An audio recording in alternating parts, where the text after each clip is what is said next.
El mundo desde una mirada jurídica. Cine, literatura, actualidad y más en Juris Tantum, porque todo tiene prueba en contrario.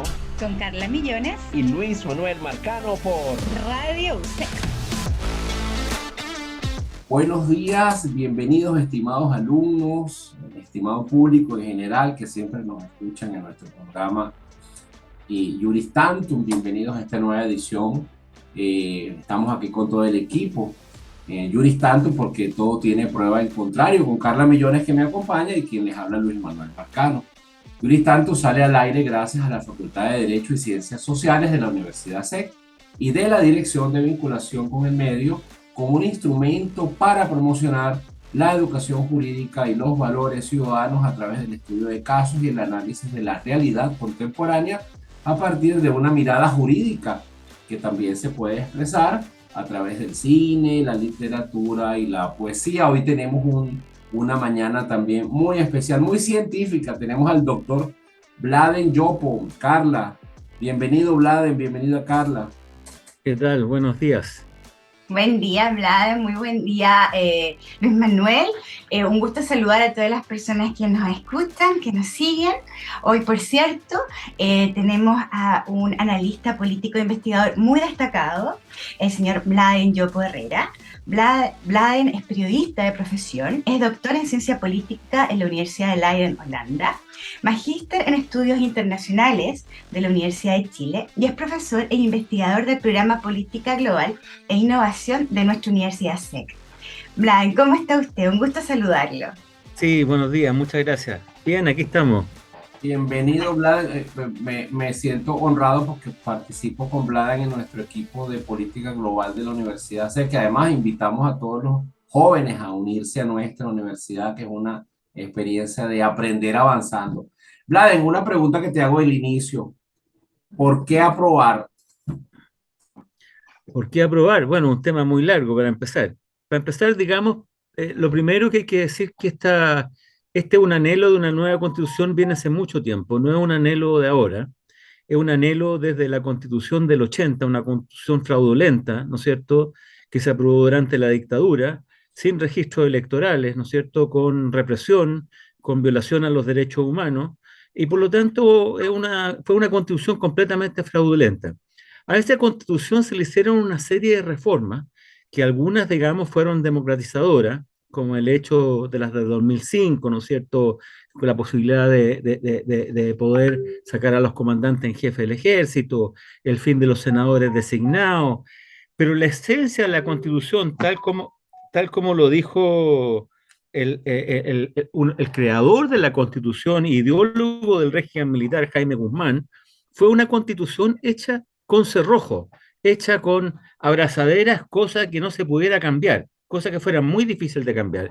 Y fundamentalmente en lo que es la definición del Estado, las potestades cívicas, ¿no es cierto?, que tiene la ciudadanía, y también el concepto fundamental, ¿no es cierto?, de lo que son los guardianes detrás de la Constitución. Todos esos elementos siguen presentes con mucha fuerza. Y el gobierno se ve, y los gobiernos se ven inhabilitados para poder ejercer un mayor control, para poder ejercer una mayor proactividad, ¿no es cierto?, en lo que son las necesidades de la ciudadanía o los intereses de la ciudadanía. Ese es el primer hecho.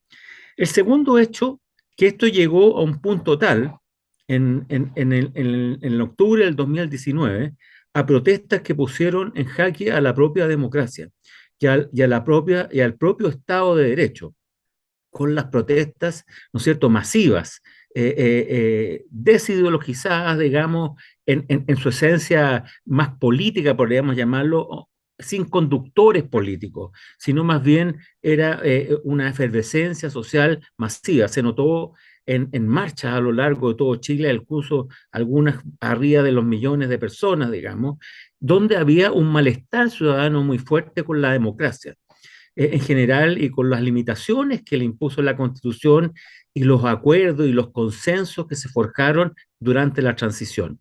Y eso es un tema no menor. ¿Por qué? Porque la gente se sentía frustrada.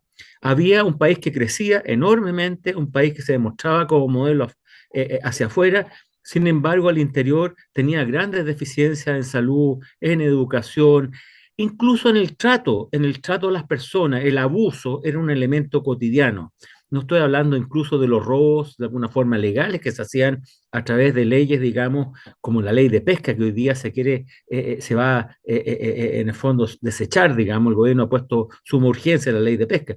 Muchas otras, digamos, el tema bancario, el tema, es decir, había un privilegio hacia el capital enormemente en lo que es la Constitución.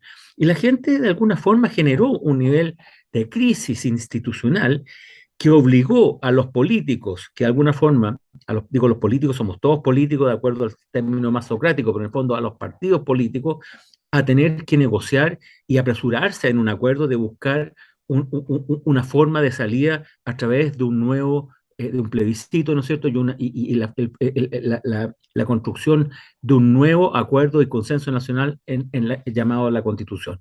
Entonces, ese es un tema tampoco menor y que hay que tenerlo en cuenta hoy día.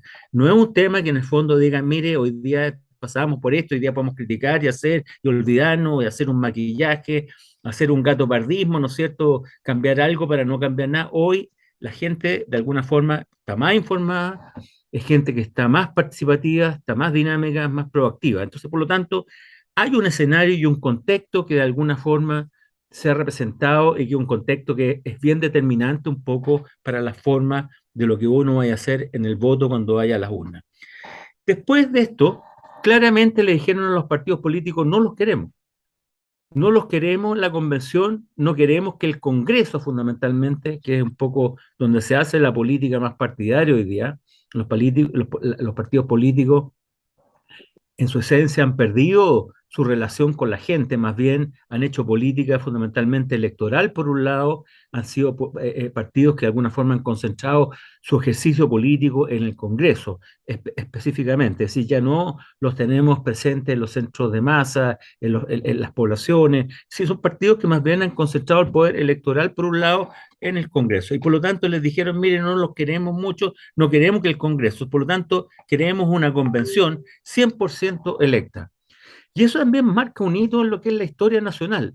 Es primera vez en la historia que se construye una constitución 100% democrática, 100% electa, con participación de distintos sectores de la vida nacional. Y no son un grupo de expertos, como ha sido a lo largo de la historia, quizás a excepción de la de 1828, donde había un poco más de elemento democrático, tampoco mucho, de alguna forma se construye una constitución democrática. Hablamos de 155 convencionales, salió uno, por cierto, quedaron 154, pero paritaria, con representación de regiones, de los pueblos originarios, es decir, que representara un poco a lo que es supuestamente una cierta diversidad. Nunca va a ser perfecta la representación, pero por lo menos mucho más cercana a lo que es un elemento democrático. Entonces, por lo tanto, yo diría que en ese contexto, hoy día se genera un relato. ¿Y cuál es el relato? El relato es que participaron en la convención con proyectos o iniciativas cerca de 1 millón de personas, ¿no es cierto?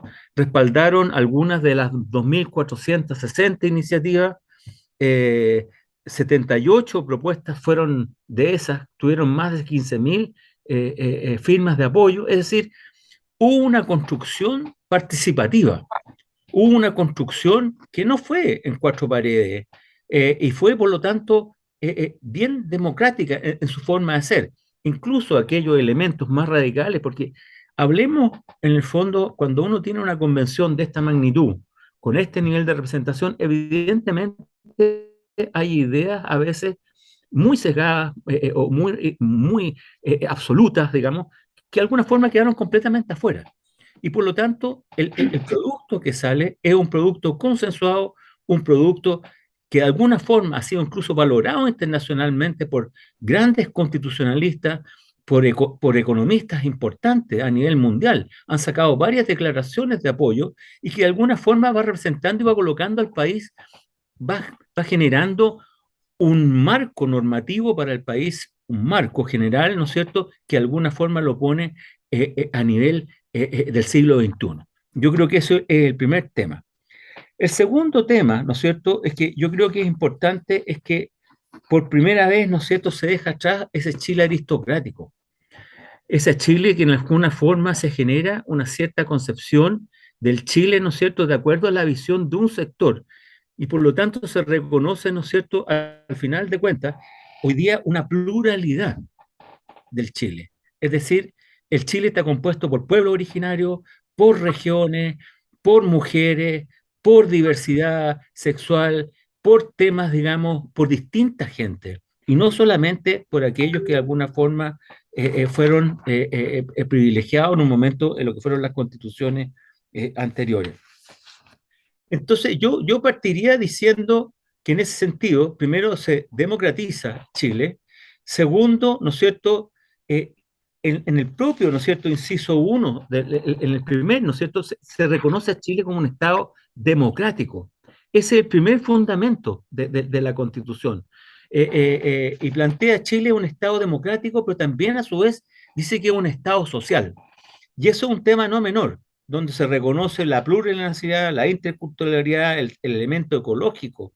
Se construye una república solidaria y democrática, distinto al resto, digamos, de las otras constituciones, un poco que más bien, sobre todo la del 80, incentivaba un concepto de individualismo.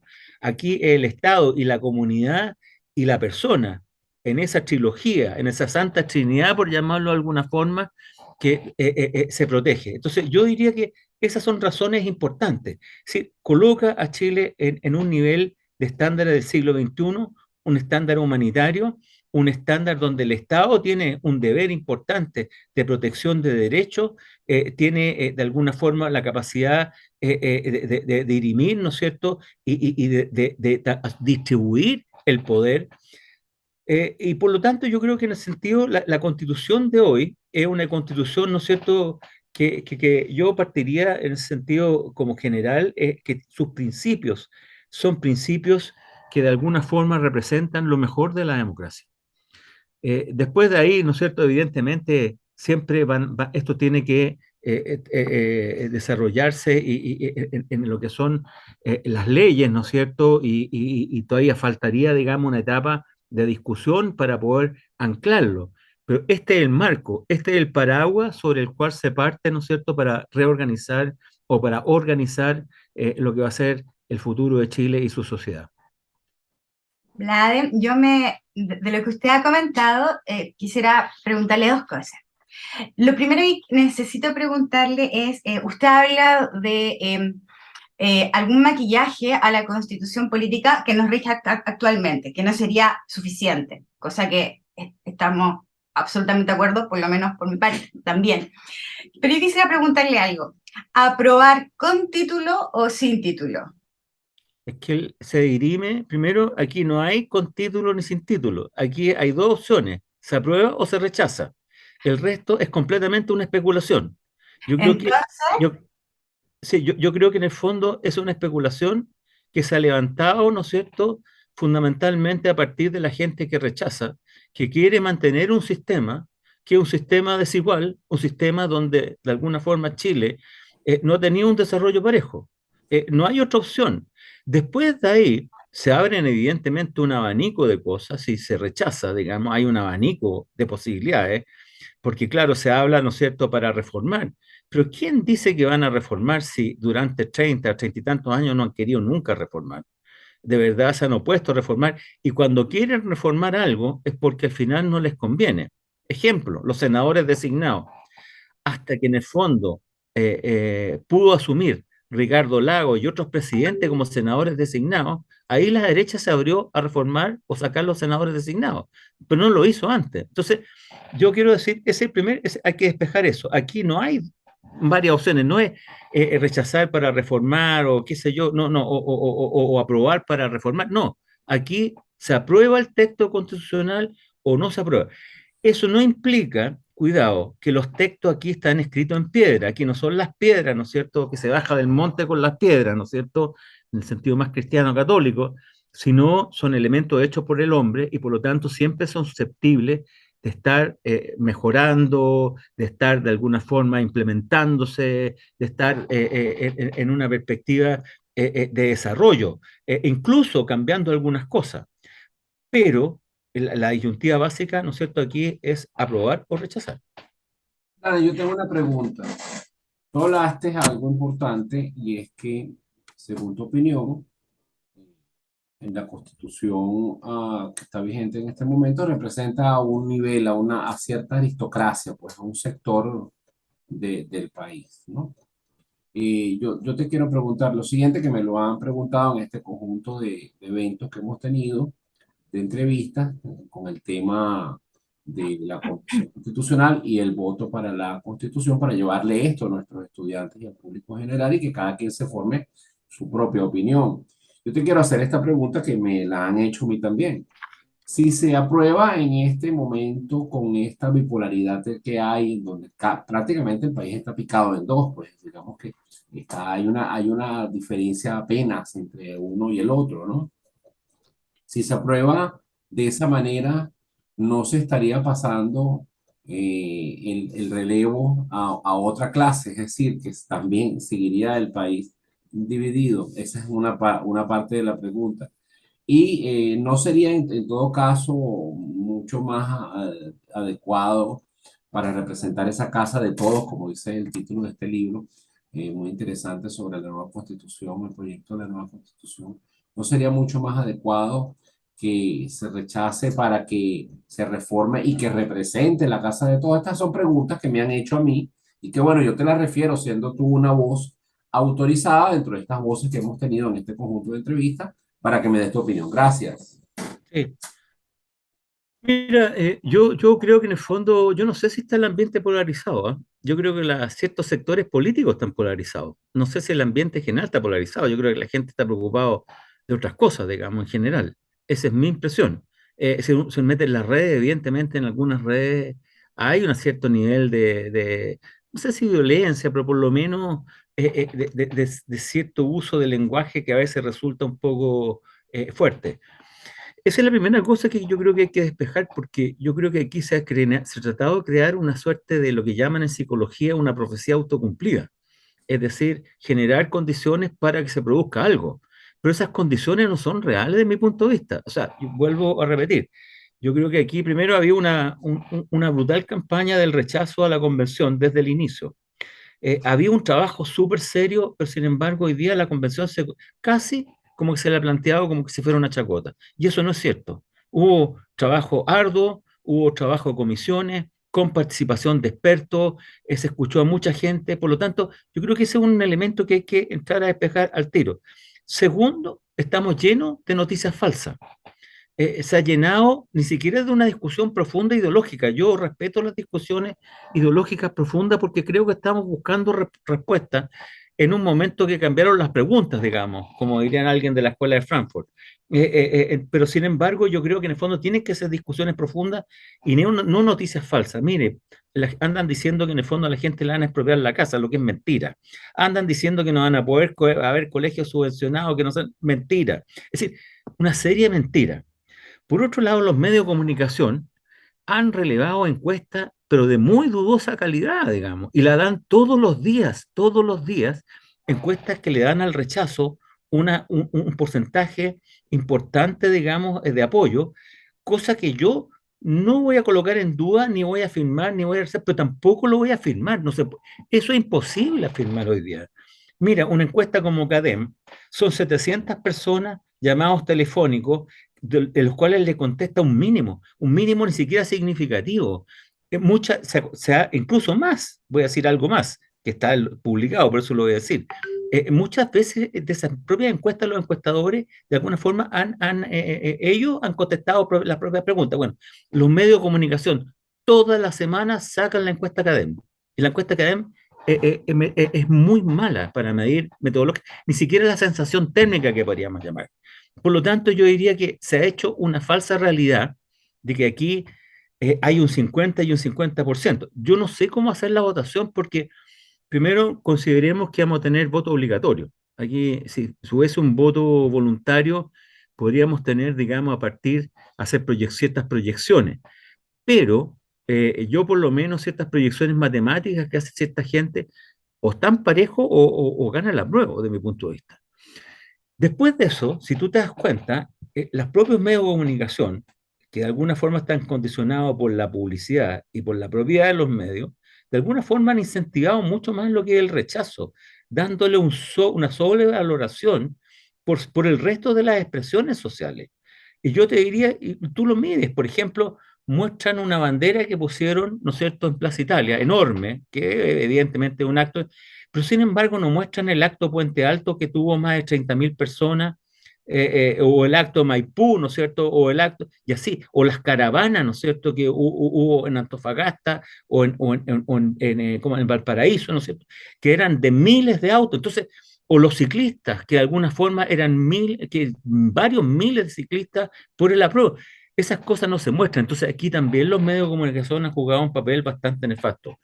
Yo diría poco objetivo, porque yo creo que es bueno mostrar la bandera, es bueno mostrar a la contraparte, pero sobrevalorarla y no colocar lo que es la diversidad de alguna forma que se ha expresado en la sociedad nacional, yo creo que me parece una irresponsabilidad social. Entonces, en esa perspectiva, yo no veo esta crisis, digamos, esta división futura. En tercer lugar, yo creo que en el fondo la Constitución representa las aspiraciones de la mayoría de la gente. Es que hoy día no se, no, la han inhibido de estar informada en toda su capacidad, a través incluso de la crítica, del el recurrir a Contraloría para que no se entreguen más constituciones, a través de informaciones erradas, a través incluso de los medios de comunicación. Entonces, pero sin embargo, ella recoge lo principal, el derecho paritario, por ejemplo. O sea, pensemos que la mayoría de Chile son mujeres. Chile tiene no es muy grande, pero en el fondo, en términos porcentuales, son mujeres. Lo que es el reconocimiento de los pueblos autóctonos, originarios, lo que es el derecho de la protección de la vejez, los derechos a la vejez, lo que es el tema, por ejemplo, de la ecología y el resguardo del medio ambiente, que es un tema que es sentido, sobre todo, no solamente en la zona de sacrificio, en general, digamos, hoy es un tema no menor. Es decir, y así sucesivamente, recoge los derechos de la mayoría. Por lo tanto, en su implementación, digamos, de alguna forma se va a tener que reflejar eso y por lo tanto la gente va a tener que ver. Y por lo tanto yo creo que al final de cuentas es una constitución que representa a lo que fueron las aspiraciones nacionales. Por cierto, con algunos elementos que se podrían mejorar o podrían cambiar, porque aquí no hay fórmulas perfectas. Encontramos, no sé, se habla, ¿no es cierto?, de este exceso de autonomía, ¿no es cierto?, de los pueblos originarios, como que van a tener su propia justicia y la justicia es una mentira, es una mentira. Pero sin embargo hay experiencias interesantes, por ejemplo, en el caso de Estados Unidos, donde hay una cierta justicia de los pueblos originarios, donde incluso hay policía indígena. Es decir, hay experiencias interesantes. Nos estamos colocando, vamos a buscar, vamos a ver cómo, de alguna forma, a través del Parlamento incluso, que es una institución básica de la democracia, se van a fijar esas leyes y que de alguna forma van a tener que ir nuevamente al soberano, que me parece súper importante, ¿no es cierto?, para que sean promulgadas. Y eso es un tema no menor, porque eso implica de una democracia más desarrollada. Se habla que no hay contrapeso. Eso es mentira también. Nuevamente otra mentira, otra falsedad. No solamente está el contrapeso de lo que es la Cámara de Regiones, que va a haber una mayor representación con ciertos niveles de poder de decisión, por ejemplo, lo que es el uso de ciertos recursos, sino también está la iniciativa de ley a partir de los propios ciudadanos. Y eso es un tema no menor. Ahí tenemos una democracia un poco más, ahí hay un término, por ejemplo, más como el término suizo, donde hay referéndum, ¿no es cierto?, que se hacen fundamentalmente para la decisión, lo que implica mayor participación, mayor adhesión y por lo tanto al final una mayor estabilidad y un mayor consenso. Entonces, yo diría que cuidado y en ese sentido está como bien, digamos, por lo menos armado. Ahora, si me dicen que hay temas, digamos, hablan de los estados de emergencia. Mira, el caso del estado de emergencia, primero hay otros estados que podrían suplirlo como el de catástrofe, en parte, pero fundamentalmente yo diría que el propio estado de emergencia y la propia Constitución hoy día tiene conceptos que no ha definido.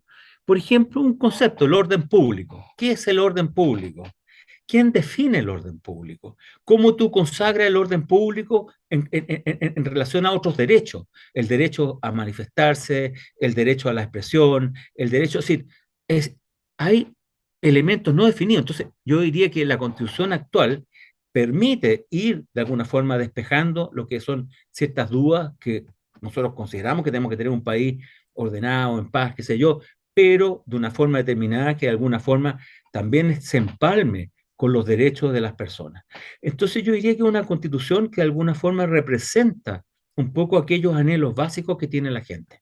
El tema del salario, el tema del trato justo. Es decir, hay una serie de temas. El abuso en Chile es muy fuerte. El maltrato es un tema súper grande. Entonces, esas cosas están consagradas en la nueva constitución. Ahora, ¿cómo se va a echar a andar? Va a tener que definirlo el Parlamento. ¿Cuáles van a ser las leyes que se van a desagregar de ahí? ¿Cómo se va a implementar? Va a ser el Parlamento. Entonces, me parece a mí que en el fondo esas son las razones fundamentales. Bladen, usted dijo que por supuesto es una propuesta perfectible, ¿no es cierto? ¿Cuáles le parece a usted que son los puntos que se podrían perfeccionar desde su mirada? Que sabes que yo no quiero, yo lo pongo, más bien lo puse en términos genéricos, porque en el fondo, hasta que no estén en estado de régimen los procesos, no se echen a andar, es difícil entrar a probarlo. Sobre todo cuando encontramos, ¿no es cierto?, hoy temas que necesitan colocarse o adecuarse a lo que es el siglo XXI. O sea, yo no puedo decir, mire, sabe que el concepto soberanía, por ejemplo, hoy día está definido de una forma determinada, si no veo lo que es el proceso de globalización, el uso de tecnología, lo que es la realidad internacional. Es decir, no puedo, lo que son los derechos humanos, lo que es el tema ecológico. Es decir, eso de alguna forma me va a determinar. Entonces, yo tengo que echar a andar este proceso y cuando lo tenga andando yo a poder medir, mire, esto sirve, esto no sirve. Colocaban ejemplos en el fondo que se le quita poder presidencial. Bueno, en Estados Unidos hay un federalismo, ya ha funcionado hasta el momento, y ahí se le quitó poder al presidente, no hay un presidencialismo extremo, digamos, y por lo tanto, bueno, aquí tampoco se quita tanto poder al presidencialismo. Entonces, ¿cómo voy a entrar yo a juzgar? ¿Cómo? El caso de las cámaras regional es un elemento, por lo menos como está planteado, para ser una cierta de cámara, otra cámara más, digamos, pero si, si no entra a actuar, yo no puedo entrar a perfeccionarla. ¿Cómo lo voy a perfeccionar si primero no están el marco, está la idea general? Y aquí tiene que desagregarse, ¿no es cierto?, lo que son las distintas leyes y las potestades más allá de los elementos genéricos. Entonces, ¿cómo voy a entrar yo a arreglar algo? Yo no tengo en este momento elementos, en el fondo, para decir, mire, esto hay que cambiarlo, esto no hay que cambiarlo. Yo creo que la gente hoy día los que están hoy día opinando, los que entrevistan los medios de comunicación, primero, no son representativos de la mayoría del país. Yo creo que los sectores que hoy día están, hablo de todos los sectores, no estoy hablando de uno solo, porque la gente de alguna forma hoy día está representada a través de distintas formas, de movimientos sociales, de elementos regionales, es decir, y creo que no son representativos. Entonces, yo no puedo decir lo que están diciendo ellos sea válido en términos de entrar a la reforma. Ellos pueden pensar así, me parece bueno que lo planteen una vez que el sistema, digamos, está actuando, digamos, que no se plantea antes, porque si no, empezamos a generar la condición, y aquí hay un elemento más bien de manipulación política, que lo que están tratando de hacer es que la Constitución tiene grandes problemas, y por lo tanto hay que entrar a reformarla. Esa es la idea de fondo, no es otra. Porque si uno mira, en general, si uno mira, mire, puede que haya un 99% o un 95%, ya para ser un poco más dadivoso, ¿eh?, de cosas que están buenas y un 5% malas, pero no se valora el 95%, se va a cosas que en el fondo podrían generar algún nivel de discusión, algún nivel, digamos, de interpretación. Cosas, por lo menos, que las grandes cosas que se han discutido y que se han exacerbado, hoy día, por lo menos, a nivel internacional, hay una valoración de lo que ha sido el texto propuesto de la nueva constitución, en términos constitucionales, en términos económicos, en términos, por ejemplo, ecológicos, ambientales.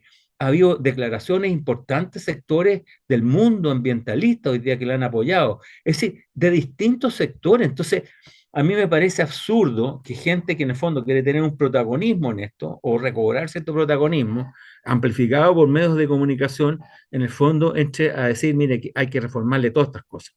Yo no me atrevería a decir lo que hay que reformarle hoy día, porque en el fondo creo que primero tiene que entrar a trabajar. Quizás, por ejemplo, temas como el hecho de los estados, quizás revisar lo que son los estados de excepción, Puede ser, no sé, pero yo hasta que no funcione, yo no puedo entrar, porque es decir, las necesidades que están de alguna forma, por ejemplo, en el estado de emergencia, se pueden cubrir a través de otros estados o a través de otras potestades que tienen las propias autoridades.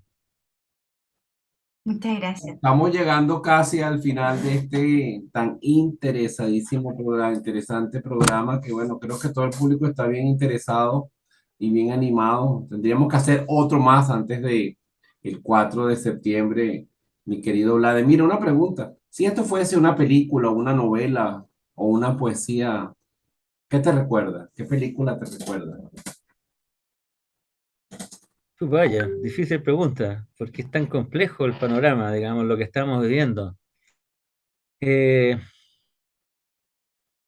¿Sabes qué? No más que una película, lo que yo me voy a recordar quizás de otro momento histórico, el momento histórico cuando Chile recobra la democracia, cuando se gana el plebiscito del 88, digamos, y después se recobra la democracia, lo que fue esa dificultad, ese momento de dificultad.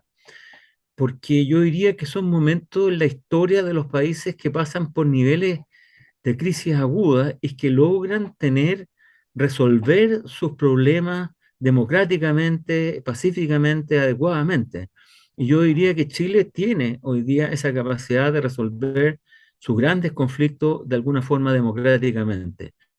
Yo creo que el hecho de aprobar una nueva constitución, ponerla en marcha, no va a solucionar todos los problemas al tiro, pero va a generar el marco para empezar a solucionar los problemas que de alguna forma ha tenido el país por cientos de años. Algunos más nuevos, otros más viejos, pero en general problemas muy agudos. El tema de la deuda histórica con los pueblos originarios, por ejemplo, de su no reconocimiento de sus lenguas, de su cultura, a pesar de haber firmado instrumentos como el 169 de la OIT, por ejemplo, no se han consagrado sus derechos, de verdad no se han consagrado. Yo no, hay pocas instituciones, por ejemplo, educativas bilingües o de alguna forma que se incentive, más allá de lo que haya habido algunas políticas sociales, y eso hay que reconocerlo, importante, algunas entregas de tierra, pero no es el concepto más global. El tema del medio ambiente, si uno va hoy, las cantidades hoy día de elementos que son sacrificio para las generaciones futuras son enormes, enormes.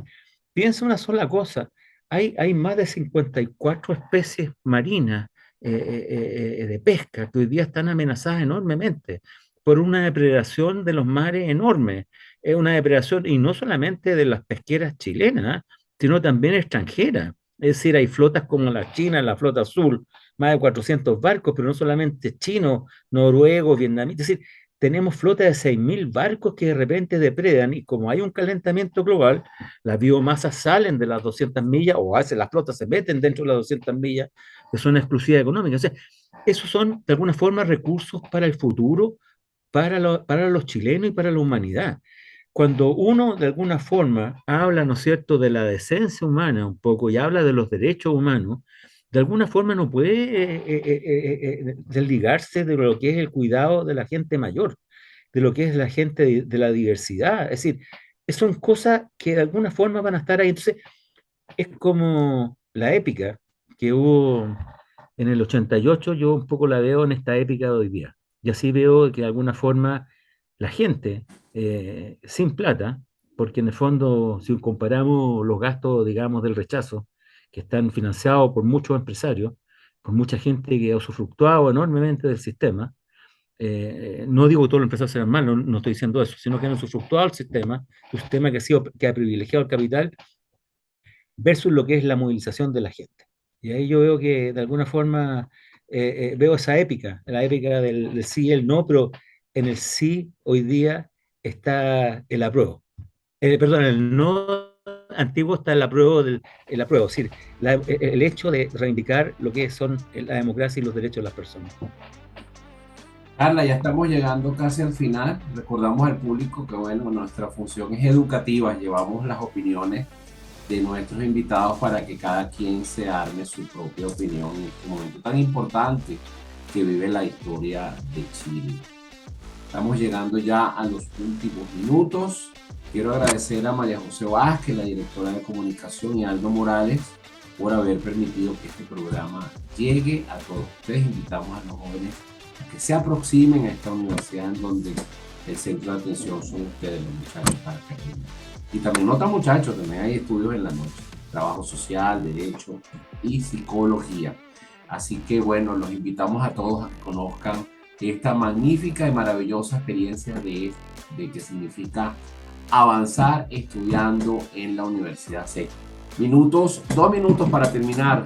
Carla, ¿te quieres despedir? Bladen, ya nos estamos yendo, así que... Agradecerle a Bladen, por supuesto. Muchísimas gracias por su generosidad de estar acá y contarnos su perspectiva, ¿verdad? Muy importante, interesante para nosotros.